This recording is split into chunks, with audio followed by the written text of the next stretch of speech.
합시다. 인본주의 신앙을 배격하라. 인본주의 신앙을 배격하라. 인본주의. 자, 인본주의라는 건 뭡니까? 사람이 먼저, 하나님이 먼저가 아니라 사람이 먼저라는 얘기죠.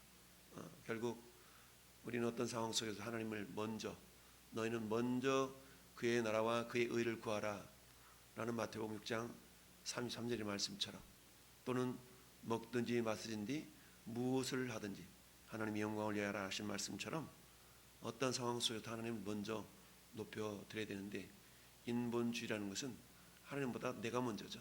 내가 먼저. 따라서 인본주의는 어디로 귀결이 되냐면 우상 숭배로 귀결이 된다라는 얘기입니다. 그러니까 인본주의는 결국 우상 숭배로 열매를 맺게 되고, 또한 종교다운주의, 인본주의 신앙은 또 종교다운주의를 또 표방할 수밖에 없다. 우리 흔히 그러잖아요. 저 산에 올라가는 길이 꼭 A 코스만 있냐, B 코스, C 코스도 다 있지 않냐 라고 하면서, 왜 예수 믿는 사람들은 예수님만 믿어야 구원을 얻는다고 그러냐, 구원의 길이 꼭 그 길밖에 없냐 라고 하면서 항변을 하죠. 그렇지만 세상 길이야, 평택 가는 길이 이 길도 있고 저 길도 있고 버스 길도 있고 전철 길도 있고 걸어가는 길도 있지만, 구원의 길은 오직 예수님밖에 없다. 왜냐하면 예수님이 친히 말씀하시기를 내가 곧 길이요 진리요 생명이다. 근데 그 길이라는 것이 I am the way, 유일한 길이라는 얘기죠. 해 호도스, 이거는 우리 말하면 정관사라고 표현할 수 있죠. 또 많은 길 중에 한 길이라 그러면 way 이렇게 되겠죠. 근데 유일한 길이기 때문에 the way, 헬라어 정관사인 해 호도스 이렇게 되어 있는데요. 어찌하든 오늘 인본주의 신앙을 배격하라라는 건데, 오늘 본문에 등장하고 있는 왕의 이름이 아하스 왕이죠. 아하스 왕. 아하스 왕은 어떤 왕입니까? 남쪽 유다의 12번째 왕이었죠. 어제는 우리가 11번째 왕이었던 요담 왕에 대해서 살펴보았어요. 그러니까 요담 왕은 아하스 왕의 아버지고, 이 아하스는 요담의 아들인데, 근데 자, 요담 왕이나 아하스 왕이 아들임에도 불구하고 어때요? 결국 그 신앙 자체가 전혀 다르다. 그래서 요담 왕은 34절, 앞장 34절 말씀에 있는 것처럼 여호와 보시기에 그나마 정직히 행한 부분이 있었다. 그런데 아하스 왕은 16장 2절 말씀에 여호와 보시기에 정직히 행하지 아니했다라고 설명을 하고 있습니다. 어떤 사람을 평가할 때 한마디로 하나님 앞에서 정직히 행한 왕이야. 근데 어떤 왕은 하나님 보시기에 정직하지 않은 왕이야. 우리가 늘 말씀드리는 것처럼 북쪽 이스라엘 왕들은 하나같이 평가받기를 여로보암의 길로 행하여 악을 행하였다, 여로보암의 길로 행하여 죄를 범하였다 라는 말로 이렇게 평가가 되면서 여호와 보시기에 악을 행했다라고 북쪽 이스라엘 왕들은 하나같이 이렇게 평가를 받는 것을 봅니다. 자, 우리가 함께 읽었던 오늘 본문 그렇게 이야기를 하고 있습니다. 특별히 오늘 5절 말씀을 보면 아람 왕 르신과 이스라엘 왕 르말라의 아들 베가가 예루살렘에 올라와서 싸우려 하여 아하스를 에워쌌으나 능히 이기지 못했다. 이 말은 어떤 말이냐면, 당시에 국제 정세를 조금만 우리가 이해할 필요가 있습니다. 이 당시의 국제 정세는 아수르라는 나라가 이렇게 막 부흥하고 발전해 가던 그런 시대였습니다. 그러다 보니까 이 아수르의 어떤 그 확장을 방어하기 위해서 북쪽에 있었던 이스라엘과 그 북쪽에 있었던 아람, 오늘날 말하면 시리아라 그랬죠. 아람 나라와 이스라엘 나라가 손을 잡고 저 북쪽 아수르의 확장을 저지하는 그런 동맹을 맺게 됩니다. 근데 이 반면에 남쪽 유다는 어땠나? 남쪽 유다는 약 오므리 왕조, 오므리가 북쪽 이스라엘의 7번째 왕이었는데, 이때 오므리 왕조 때부터 약 100여 년간을 이 남쪽 유다는 북쪽 이스라엘의 세력보다 굉장히 약했어요. 그러다 보니까 북쪽 이스라엘의 입김이 남쪽 유다까지 이렇게 영향을 미치게 되었던 겁니다. 그런데 그랬던 어떤 그 국가적인 세력이 북쪽에 있는 아수르 제국이 이렇게 확장이 되면서 이 아하스 왕이 저 북쪽에 있는 아수르와 한마디로 말하면 손을 잡게 되는 그런 일이 발생을 하게 되었어요. 그러다 보니까 지금 북쪽 이스라엘과 아람은 아수르의 확장을 이렇게 막아내기 위해서 동맹을 맺었는데, 그리고 그동안 북쪽 이스라엘에게 아주 굉장히 우호적이며 연약함을 보였던 남쪽 유다마저도 이제 이스라엘과 아람의 연합군 동맹군을 이렇게 반대하고 아수르하고 친아수르 정책을 펴다 보니까 이제 북쪽 이스라엘과 아람의 연합군이 남쪽 유다를 침략해 온 겁니다. 그 일이 오늘 5절 읽지 않은 5절 6절의 말씀이에요. 그러니까 이스라엘 왕과 아람 왕이 동맹을 맺어서 북쪽 이스라엘 왕은 베가였죠. 베가는 18번째 왕인데 이기려 했지만 이기지 못했다. 이건 왜 그러냐면 아예 싸움을 상대하지를 않았던 겁니다. 그러니까 기껏 싸우려고 왔는데 남쪽 유다 왕이 상대를 안 해버리니까 그냥 어떤 싸움을 이렇게 싸우지 못하고 그냥 돌아가는 그런 상황이 5절 하반절의 상황이고요. 자, 6절은 당시에 아람의 왕 르신이 엘랏을 회복하여 아람에게 돌리고 유다 사람을 엘랏에서 쫓아내었고 아람 사람이 엘랏에 이르러 거기에 거주하여 오늘까지 이르렀더라. 여러분, 엘랏은 오늘날로 말하면 에일랏이라는 도시인데, 에일랏은 저 요단과 이스라엘과 이집트가 맞닿아 있는 항구 도시가 에일랏이거든요. 그러니까 그 에일랏을 이 솔로몬 왕 시대는 에시온 게벨이라는 말로 칭하게 됐던 그런 항구 도시입니다. 근데 이곳이 아람에게 결국 빼앗겨 버리고 마른 건데요. 그러다 보니까 이제 아하스가 도움을 청할 곳이 어디예요? 저 북쪽 신흥 제국 아수리였던 겁니다. 그래서 아수리에게 사람을 보내가지고 아하스가 아수르 왕 디글랏 빌레셀에게 사자를 보내서 이르되 나는 왕의 신복이요 왕의 아들이라. 이제 아람 왕과 이스라엘 왕이 나를 치니 청하건대 올라와 그 손에서 나를 구원하소서.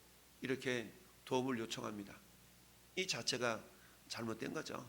왜냐하면 남쪽 유다는 다윗의 계보를 이어가는, 그야말로 하나님께서 다윗과 맺었던 언약을 성취해 나가는 그런 어떤 나라였던 거 아니겠어요? 그러면 어려움을 봉착했을 때에 먼저 해야 될 일은 하나님 앞에 나가서 무릎 꿇고 하나님의 도우심을 구해야 되는데, 아하스 왕은 그러지 아니하고 저 북쪽 신흥 제국 이 아수르에게 도움을 청한 일이 발생했던 겁니다. 근데 그냥 도움을 청한 것이 아니라 어떻게 했어요? 8절 말씀 보니까 아하스가 여호와의 성전과 왕궁 곳간에 있는 은금을 내어다가 아수르 왕에게 예물로 바쳤다. 여러분, 성전 곳간에 있는 은금은 성전을 위해서만 사용하도록 되어져 있는데, 그런데 아하스 왕은 이걸 다 내어다가 그야말로 아수르 왕에게 예물로 갖다 바쳐버리고 한 겁니다. 그러니까 하나님 보실 때 어때요? 이게 그렇게 좋은 모습이 아니었던 거죠. 자, 그래서 아수르 왕이 그 청을 듣고 올라와서 다메섹을 쳐서 점령하여 그 백성을 사로잡고 기르로 옮기고 또 르신을 죽였더라. 그러니까 베가가 아람 왕 르신과 동맹을 맺었는데 이 르신이 저 아수르 왕에게 죽임을 당하고 말았어요. 그러니까 어때요? 남쪽 유다를 치려고 했던 이 이스라엘과 아람의 연합군이 흩어져 버릴 수밖에 없었던 겁니다. 그러니까 아하스 왕은 이제 어때요? 그렇지, 우리가 이겼지라고 우쭐 해가지고 이 어디를 가냐? 아수르 왕 디글랏 빌레셋을 만나러 갑니다. 이제 두 동맹국을 물리쳤으니까 이제 감사하는 마음으로 한마디 말하면 인사착한 거죠. 근데 가봤더니 거기 뭐가 있었냐? 엄청나게 큰 제단이 있었어요. 거기 있는 제단을 보고 아하스 왕이 그 제단의 모든 구조와 제도의 양식을 그려가지고 제사장 우리아에게 보냈어요. 그러니까 이 제사장 우리아는 아하스 왕이 유다로 돌아오기 전에 이미 그 제단을 만들어 가지고 왕이 이제 다메섹으로 돌아와서 그 제단 앞에 나아가 그 위에 제사를 드렸다. 여러분, 하나님께서 모세를 통하여서 성막에 이러이러한 모양을 만들고 이것은 이쪽에 저것은 저쪽에 두고 이렇게 구조를 다 말씀하셨죠. 그 말씀하신 대로 또 솔로몬 시대 때는 성전을 건축을 하고 거기에 필요한 모든 요소들을 적재적소에 이것은 이러한 위치에 저것은 이러한 장소에 위치하라라고 하나님이 말씀하셨거든요. 그런데 보면 저 아수리에서 보았던 제단을 만든 것 자체도 잘못됐거니와 그 다음에 어때? 자기의 번제물과 소제물을 불사르고 또 전제물을 붓고 순제 짐승의 피를 제단에 뿌렸다. 여기 보면 13절은 번제물과 소제물을 누구의 번제물 소제물이라고 표현하고 있냐면 자기의 번제물 자기의 소제물. 이는 마치 예배는 하나님을 위하여서 하나님 중심의 예배를 드려야 되는데 지금 말하면 자기를 높이고자 하는, 내가 이스라엘과 아람의 동맹국을 내가 이겼지 라고 하면서 자기의 번제물 자기의 소제물, 즉 자기를 위한 그런 제사를 드린 것으로 이렇게 설명을 하고 있습니다. 뿐만 아니라 14절을 보면 여호와의 앞 곧 성전 앞에 있던 놋 제단을 새 제단과 여호와의 성전 사이에 옮겨다가 그 제단 북쪽에 그것을 두니라. 이것은 하나님께서 말씀하신 성전을 짓고 이것은 이 위치에 저것은 저 위치에 이렇게 명령한 대로 성전을 운영하고 그래야 되는데 자기 마음대로 이 제단을 옮기고 저 북쪽 아수리에서 보았던 제단을 중심으로 제사하는, 하나님 보시기에는 그게 악한 모습이었던 것이죠. 그래서 결국 이런 모습을 보면서 오늘 말씀의 제목처럼 인본주의 신앙을 배격하라. 이건 뭡니까? 오늘날 말하면 나대로 신앙이죠. 나대로 신앙. 우리는 나대로 신앙을 조심해야 된다라는 얘기입니다.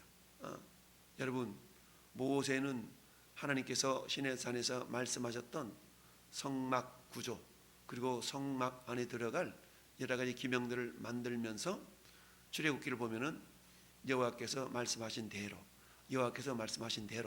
이런 말씀들이 계속적으로 나오죠. 즉 모세의 뜻대로 행동하는 것이 아니라 철저하게 하나님의 말씀대로 행동하고 만들었던 걸 보게 되죠. 자, 오늘날의 우리의 신앙도 역시 마찬가지입니다. 자, 하나님의 도우심이 아닌 인간의 도움을 통해서 국가의 안전을 도모했던 이 아하스 왕의 이런 모습들은 결국 오래 가지를 못하죠. 북쪽 이스라엘의 18번째 왕이었던 베가, 그리고는 어때요? 19번째 왕인 호세아 왕 때에 결국 남쪽 유다가 의지했던 그 아수르 왕에 의해서 북쪽 이스라엘이 멸망을 당하고 말죠. 그 일로 남쪽 유다마저도 위험에 처하게 되면서 나라의 국운이 급격하게 이렇게 기울어져 가는 것을 보게 됩니다. 결국 그 원인은 뭐냐? 결국 인본주의 신앙 때문에 그랬다라는 얘기죠. 여러분, 우리가 열왕기하 5장에 보면 누가 나옵니까? 나아만 장군의 이야기가 나오잖아요. 나아만 장군은 북쪽 이스라엘 엘리사를 통하여서 결국 그 문둥병 나병이 치료를 받지만 처음에는 어떻게 했습니까? 내 생각에는 이렇게 해서 자기 질병이 치료될 줄로 생각했는데 엘리사는 얼굴도 보이지 아니하고 요단강에 가서 7번 씻으라 라는 말 한마디만 하고 딱 끝쳐버리니까, 한마디 말하면 자기 생각과 다르니까 삐져가지고 아람으로 다시 돌아가려고 했던 그런 모습이 있었잖아요. 그때 신하들이 말려서 결국은 요단강에서 7번 씻음으로 어린아이 살결처럼 회복되는 것을 우리가 알 수 있습니다. 회복되었던 걸 보게 되죠.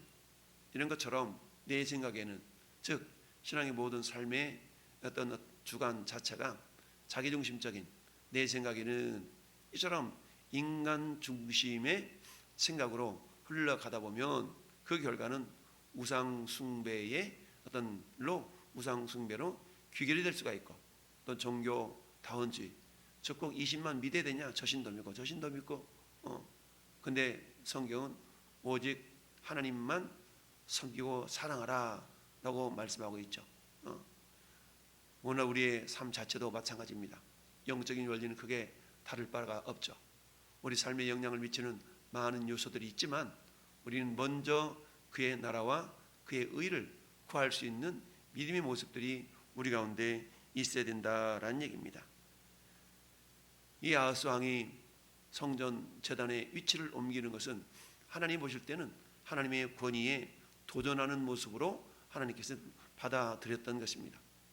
여러분, 저 에덴 동산에서 아담과 하와가 선악과를 따먹은, 선악을 알게 하는 나무 열매를 먹는 그 일은 뭡니까? 결국 하나님의 말씀에 대한 불순종과 동시에 그것은 하나님의 권위에 대한 도전으로 하나님이 여길 수가 있는 거죠. 이것은 뭡니까? 하나님이 세우신 질서를 파괴하는 거죠. 오늘날도 역시 마찬가지입니다. 하나님은 교회 공동체를 통해서 하나님의 뜻과 하나님의 일을 이루어 가시지만 역시 마찬가지 그 뜻을 이루어 감에 있어서 하나님이 기뻐하지 아니하시는 모습이 뭐냐? 질서를 파괴하는 것이죠. 따라서 하나님은 예수 그리스도께서 교회의 머리가 되시고 우리는 각 지체들이잖아요. 여러분, 몸에도 각 지체가 있잖아요. 손의 역할을 발이 대신할 수가 없잖아요. 물론 손이 없는 경우는 대신하게 되지만, 그러나 각 지체마다 나름의 역할이 다 있는 것처럼 교회 공동체에 있어서는 하나님께서 우리에게 맡겨진 그런 사명들이 다를 수가 있다. 궁극적인 사명은 우리를 통해서 복음이 증거되고 하나님의 영광을 드러내는 것이지만 이것은 합력하여서 선을 이루는 모습으로 나아가죠. 그런데 각자의 역할을, 각자의 사명을 월권을 해서 질서가 파괴되는 일이 있어서는 안 된다라는 얘기죠. 그래서 철저하게 하나님의 뜻대로 우리의 신앙생활을 해나갈 수 있어야 된다라는 얘기입니다. 따라서 오늘도 하나님의 뜻보다 우리의 생각에 사로잡힌 그런 신앙생활이 아니라 철저하게 하나님의 말씀과 성령의 인도함을 받는 그런 모습으로 우리가 신앙생활을 할 때에 우리의 신본주의 신앙은 회복될 줄로 믿습니다. 따라서 인본주의는 배격하고 신본주의 신앙으로 나아갈 때 하나님께서 우리를 생명길로 인도하시고 평강의 길로 인도해 가실 줄 믿습니다. 오늘 하루 삶도 그런 믿음의 삶을 살아드리는 복된 하루가 되기를 예수님의 이름으로 축원합니다. 아멘.